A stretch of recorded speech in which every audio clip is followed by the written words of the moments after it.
Encouragement. So, and I don't think it's by chance that this message is coming in the I'm in the Ring series. So, because, we're all in a battle, aren't we, ladies? We have to face so many things. And so I want to speak some boldness and courage to you tonight. And I want to empower you tonight.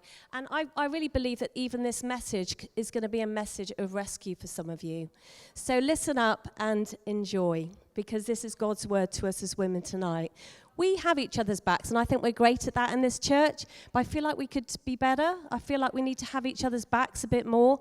And as you see that group and what they mean to one another and how they encourage each other, that was such an example of how we should be armor bearers for one another.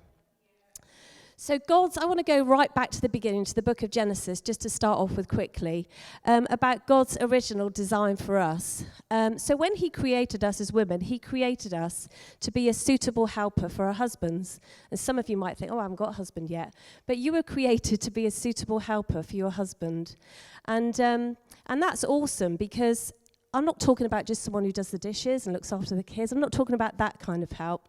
I'm talking about the vital kind of help that makes all the difference, about speaking courage to your husband, about being an armor bearer for your husband and being there for him. And don't worry, it's not going to be a marriage talk tonight. It's not just about husbands. So I just wanted to start off with that, because that is part of our original design.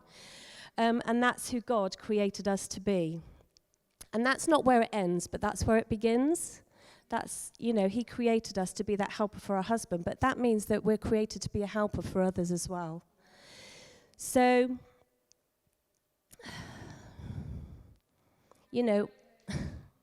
we need to be the people that are going to speak life to our husband and to be the difference makers, because we're called to be their armor bearers. But he also created us to be mothers, didn't he? And, because we're the only ones that can do that. After all, he created us to be mothers. And, that's part of our DNA, is that we have that protective, nurturing, it's built within us, because that's who God made us to be that nurturing, helping mother. And that's why as women, when we get, when we get a complaint about something, we get a cause, don't we? And that's when we want to fight for something, is when we get a cause for it. And women are really actually very good at that. So I think that God started training me when I was quite young, even at school, to be an armor bearer for my husband. Because I'll take you back to my classroom right now and tell you one of my school stories. But this was something that happened to me a lot, because I don't know about you, but I was always stepping out and getting into trouble, because I was always sticking up for people. And even people that weren't particularly friends of mine, I was always saying, no, you're not going to bully them, I'm going to stand up for them. And I used to get into all kinds of trouble for it. So this one day in my classroom, there was this girl. She wasn't a particular friend of mine, but she was sat by me, and she went out of the classroom, and some of the real hard nuts in the class, those real scary girls that fill you with fear and you're scared to do anything because they're going to be after you. Well, they put some map pins, they're a bit like drawing pins, but they're much bigger, on her chair when she went out. So they thought it'd be funny when she came back and sat on them. And I saw this going on. I was like, oh my goodness, I can't just not say anything. But I was scared to death as well. And so anyway, when she came back in, I said, look, don't sit on there. They put these things on your chair. And so straight away, they came, to the front of the classroom, and they were like, who told her? Who told her? Come on, own up. We're going to have you. And I went to an all-girls school, and I tell you, girls fighting is the worst. It's terrible. Hair pulling, nail scratching, yeah. So it was pretty scary. But anyway, I saved this girl from her torture. And sure enough, it was at the beginning of the day, and I thought, great, they'll probably forget by the end of the day. Something else is going to happen. But no, sure enough, I got a pummeling. And I got beat up at the end of the day, and my friends came, so I thought, great, they're going to step in for me, they're going to rescue me, they're going to stand up for me, and they all stood and watched. So I was absolutely gutted, yeah. So yeah, it does cost you sometimes when you stick up for people, doesn't it? But that's all part of being an armor bearer, is that it costs you. And I know that I've been called to be an armor bearer for Gary, and I've had to be his armor bearer, because at times there's been nobody else there to speak into his life, to speak that courage, to speak that encouragement. And, as a couple building church in the early days, we faced a lot of criticism together, as I think a lot of you know. And it would have been easy to give up, but, I knew that I was the only voice at that time that was able to speak that encouragement to him and to say, look, it's going to be okay. And that's who God has created me to be. And, he calls me his shield maiden now, but it's so great now because he's got a whole team around him that encourage him, build him up. His DLT team are fantastic, and he's got so many armor bearers now, which is awesome. But what about each other? What about us here tonight in the room?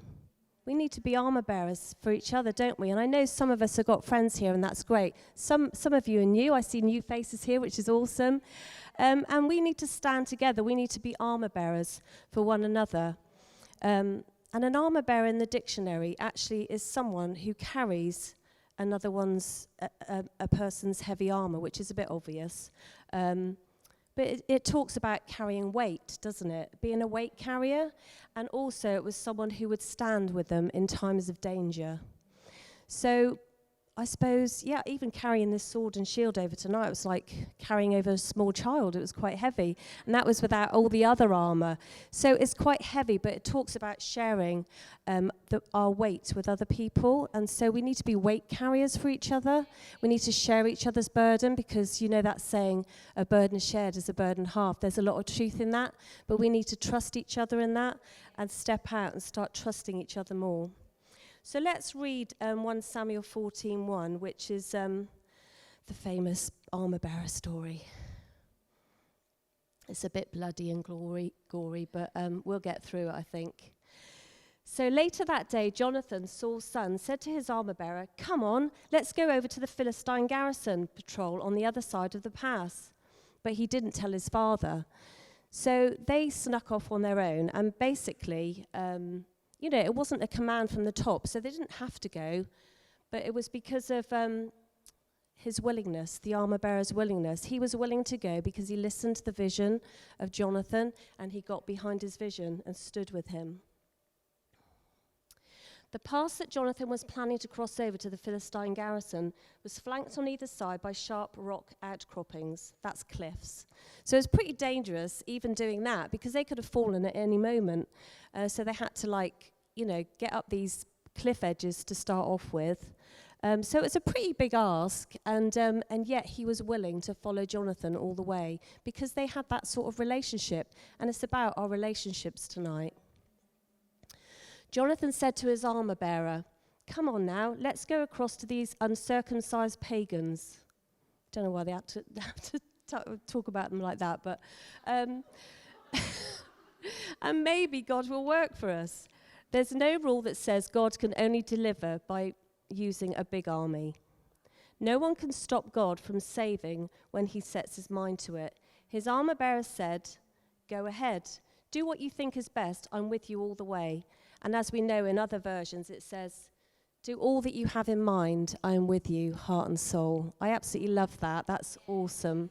And that's how we want to be together. We want to be behind each other, heart and soul. And you could see the women in that clip, that video. They really are with each other, heart and soul. And they mean it, and they're living it.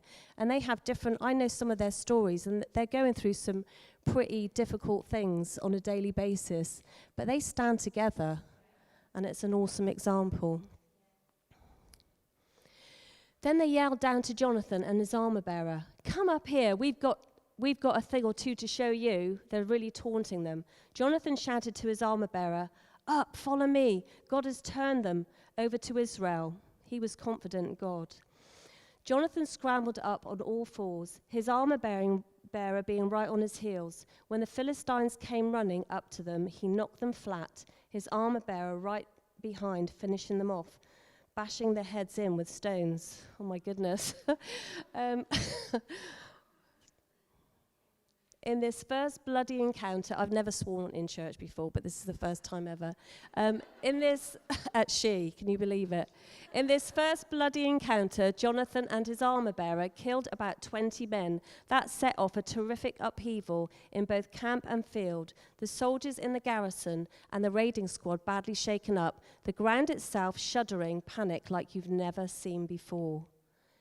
basically, through standing together and following Jonathan's vision, they saw a miracle. It was miraculous, and I really believe that as we stand together as women tonight, we're going to see more breakthrough. If we stand together, we're not supposed to do life alone. We're supposed to be together. We're supposed to work together, and we're going to see breakthrough when we do that. So it wasn't a command, it was his willingness. But he owned Jonathan's vision. I feel like that's what we need to do. We need to own each other's vision. And how are we going to do that is by hearing each other's vision. We have to get to know one another. We have to spend time in hearing each other's vision so that we can get behind it. And it only took one to believe in Jonathan. Sometimes it only takes one person to encourage you, and it can change the day. It changed the day, it changed history, and they saw a miracle. But he fought for his vision, and he risked his life. He was all in. And he was right behind him. And we need to be all in for each other. We need to be right behind each other, heart and soul. And it never says it says it was a young man. It doesn't even mention his name, which is a bit gutting, isn't it, really? When you're the, chief armor bearer and Jonathan gets mentioned, it's just like, oh, his armor bearer. But it said he was a young man. So if you're young here today, I don't want you to switch off, because God often used young people, and you've got just as much right and just as much to give as me or anyone else. Doesn't matter how young you are, you can still, God is going to use you, and he can use you to be an armor bearer. And maybe there's someone out there, that's not even in church, that's a non-Christian, that needs you to be an armor bearer and stand with them right now. Because it's not just about us in this room.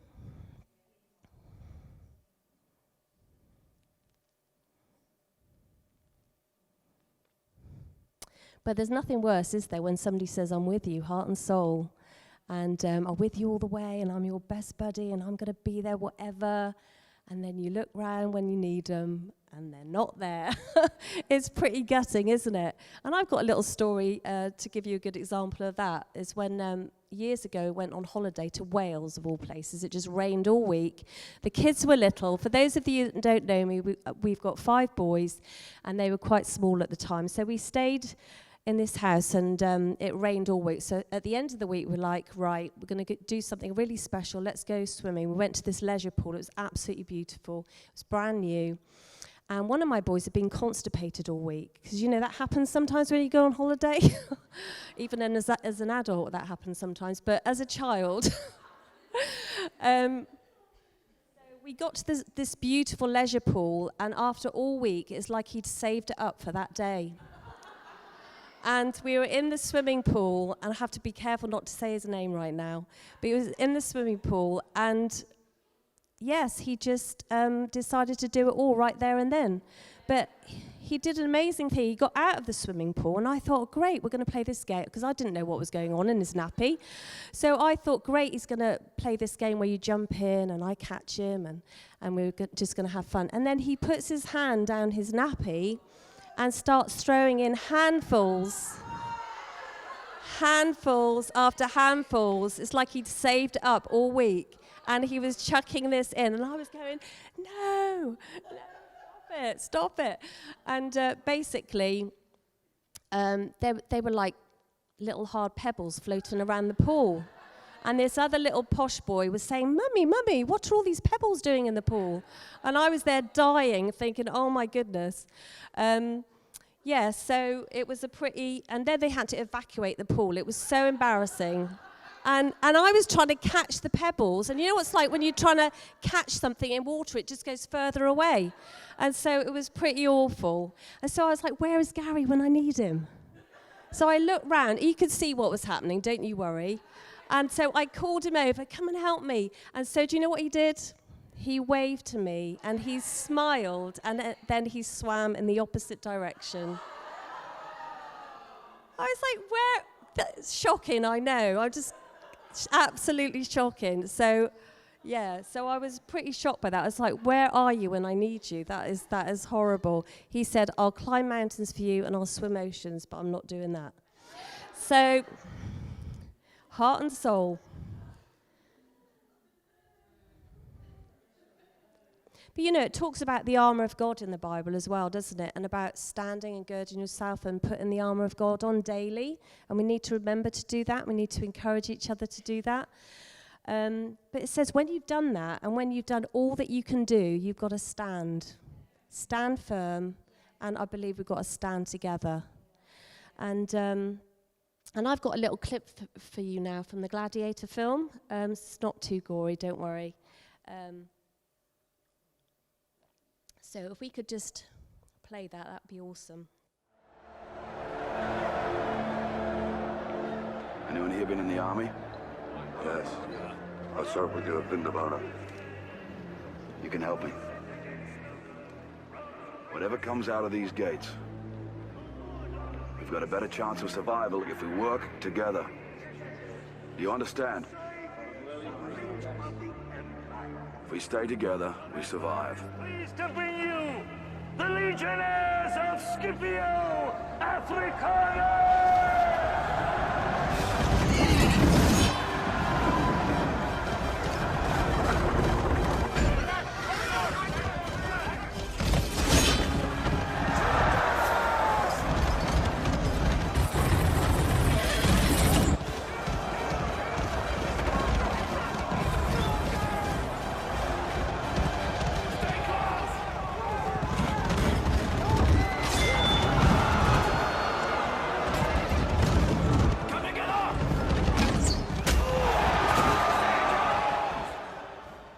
I love that film. When you have 5 boys, you have to watch things like that. I'm sorry. That's my excuse anyway. But that's a really important clip, because did you see, I don't know if you heard what he was saying there, but he said, have any of you been in the army? Because if we want, there's more chance of survival, because they didn't know what was coming out of the gates, if we stand together, if we stick together and fight together, rather than go off and isolate. And did you see them grouped together at the end? And basically they used their shields and made a wall, and they survived together. And like the whole thing of standing together is that not just surviving together, but we can thrive together as women if we stand together and we fight together. Whereas if we isolate, you know, it's so much harder to face those things on your own. And that's not how God has created us to be. So I want to ask a question. So, sorry, what was who are you a shield maiden to tonight? I just want to challenge you with that, because maybe some of you are, maybe you're being a shield maiden for quite a few, and we can't be shield maiden to everyone. We'd be absolutely exhausted, wouldn't we? Can't live like that. But we do have to have each other's backs, and we do have to stand with those that God calls us to stand with. And I know I'm so thankful for the armour bearers in my life, because the encouragement that they speak to me, as you know, I don't find it easy to get up here, but the amount of people that have spoken words of courage to me, even today and this week, has been so empowering and helpful, and it makes all the difference. So thank you so much for those that speak those words of encouragement. It's awesome. So who are you standing with? Because sometimes, you know, it's a season that you stand with people for, and it might be a season of something they're going through at the time. And then sometimes it's a lifetime that you're an armour bearer for someone, and you're there for life. So it just depends on the relationship and what's happening at the time. But we need to fight for each other's vision. I'm having problems.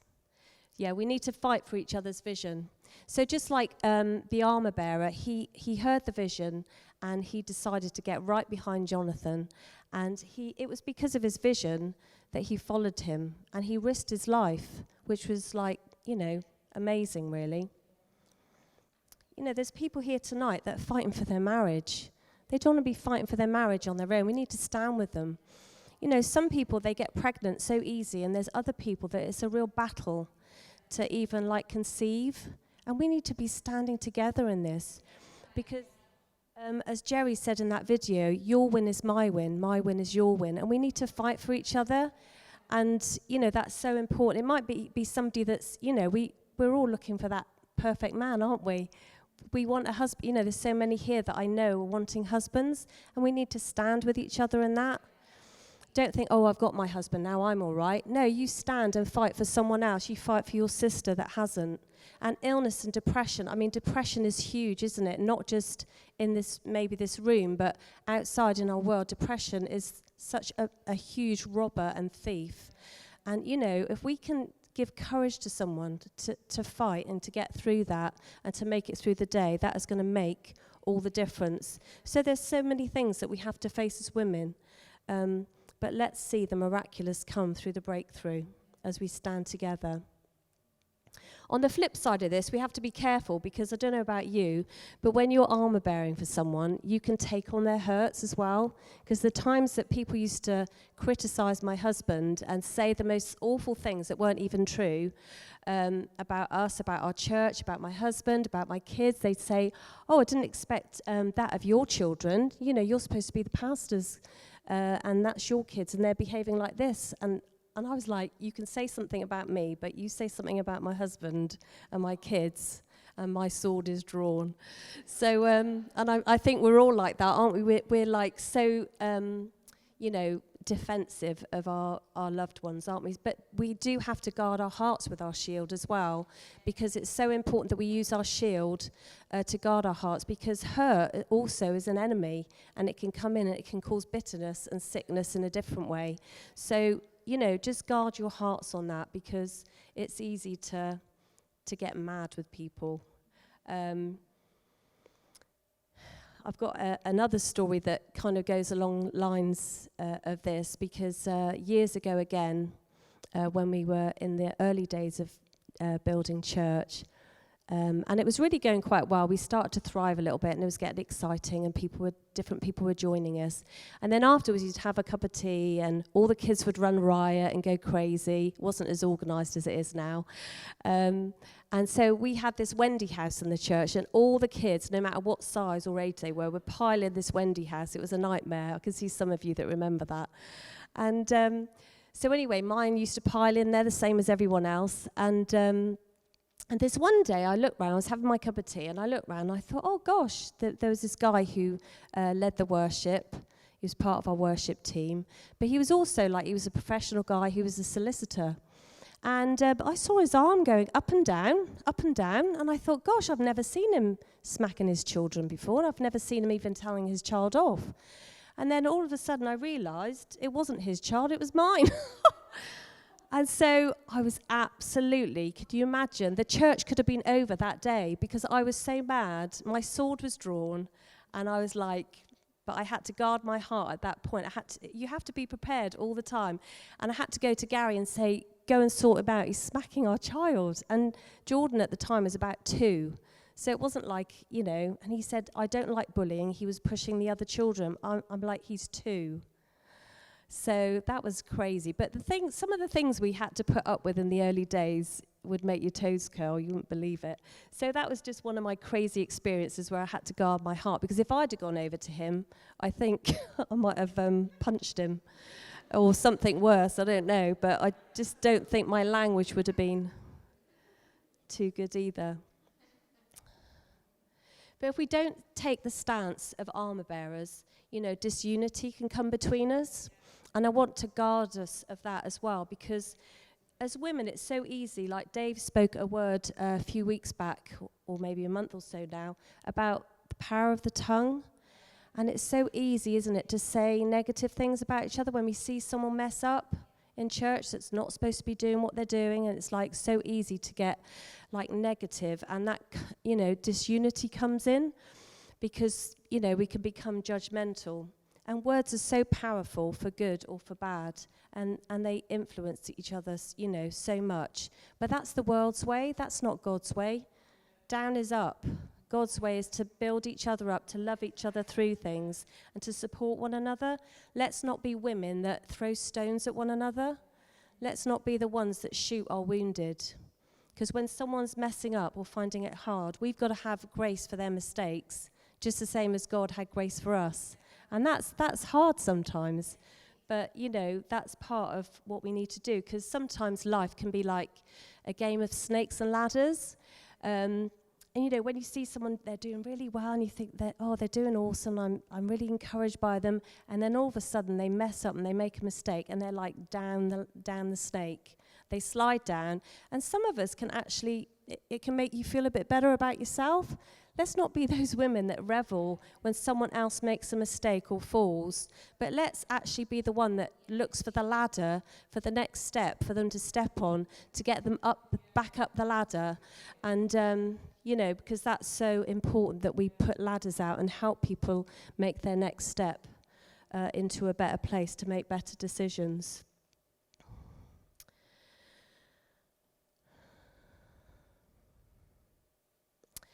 Here's another scripture now that's, I don't know if you've heard of Chloe, but there's just one little verse that mentions Chloe in the Bible, and it says that she went to Paul because she said, my brothers and sisters that are from Chloe's household, and she went and she informed that there were quarrels among them, because straight away she could see that there was disunity, and we need to be those women that say, you know, we recognize criticism, we recognize disunity, and we need to stamp it out between us, whether it's like, you know, and that speaks to the world out there, because that's not the world's way, that's God's way. So we want to stamp out disunity and division.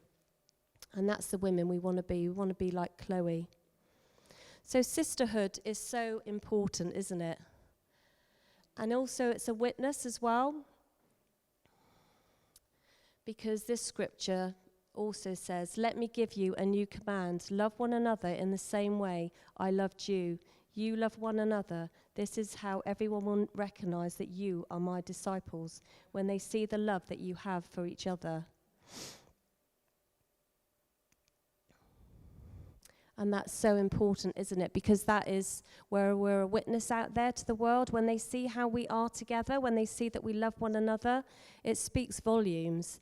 And actually, that's what's going to draw people in through these doors, is when they see our relationships, they see that we stand together.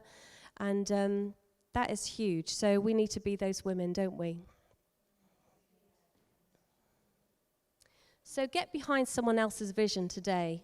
And don't feel bad about it if you haven't already, or don't feel condemned. Today is a new day where we can get behind someone. And maybe you need to go home from here and get behind your husband's vision. Maybe there's some of you that, you know, maybe your husband's got a vision and you're like, I'm not having any part of that. It's going to fail, or it's going to this, that, or the other. But you need to go home and you need to say, yeah, come on, we can do this. I'm going to stand with you in this, and we can do this together. And even if they make a mistake, you're going to be the one to be there, to be their armor bearer and build them back up. And that's so important. Or maybe it's a non-Christian friend or a family member that is waiting for you to speak a word of encouragement to them. Not just trying to get them to church all the time, but loving them where they're at and who they are. So how are we going to do this, ladies? We need to speak courage to one another. We need to speak courage and boldness to one another. We need to ask each other, what do you need me to pray for at the moment? I've been challenged about this recently in my team, saying, you know, I need to be saying, what do you need me to pray for at this time in your life? Because that's so important. And you know, the most excellent way to lead anyone is to show that you care. If they know that you care and that you love them and that you're genuine, they are going to open up to you and they are going to share with you. Because that's the best way to lead, is by care and kindness. Even just to invite someone over and actually even find out what their vision is. How are you going to get behind someone's vision for them and for their life if you don't even know what it is? So it's important that we make time to get together and that we get to know one another and carry weight for one another.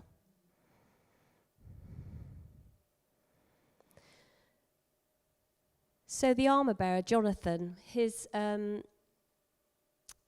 passion and vision, and our passion and vision should be contagious to others. We should be contagious about it, and we should talk about it. We should be passionate about our friends and say, yeah, I'm really cheering them on, and be an example in that to others. And sometimes that will cost you. Maybe, you know, you need to lay down your reputation, or maybe you're going to have to lay down some comfort or inconvenience yourself to do that. But, you know, it only takes one person to believe in you, and it makes all the difference. So just remember, you might be that one person that is going to go and speak some confidence and boldness to another person. So don't isolate. That's what the enemy wants. And that, you know, when we get fed up with each other, we do, like we can even in church life, we can annoy each other, we can get discouraged because, oh, they weren't there for me, and it's so easy to get discouraged and disillusioned, isn't it, with each other? But that's the worst enemy of all. That's like really, because that's when people withdraw. So if you get disillusioned and discouraged, quite often that's when you see people withdraw. And I just want to read this scripture because it's the scripture that talks about the power of two. Two are better than one because they have a good return for their labor. If either of them falls down, one can help the other up. But pity anyone who falls and has no one to help them up. Also, if two lie down together, they will keep warm. But how can one keep warm alone?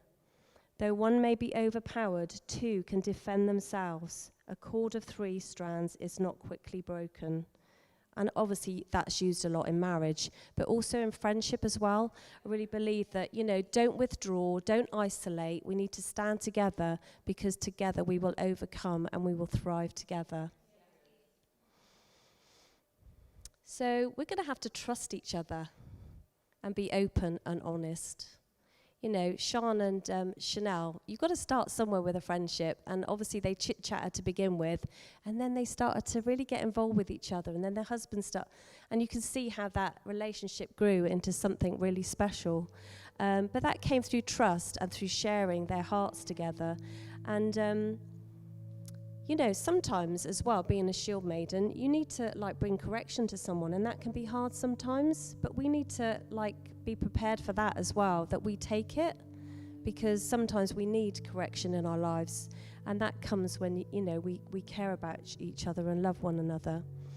So we're going to stand together as women, yeah, with our shields of faith tonight, yeah? Your win is my win is your win. Come on, we can do this. So we're going to say goodbye to the other locations now who have been joining us. It's so great to have you with us tonight. We're cheering you on. We love you to bits, and you're awesome.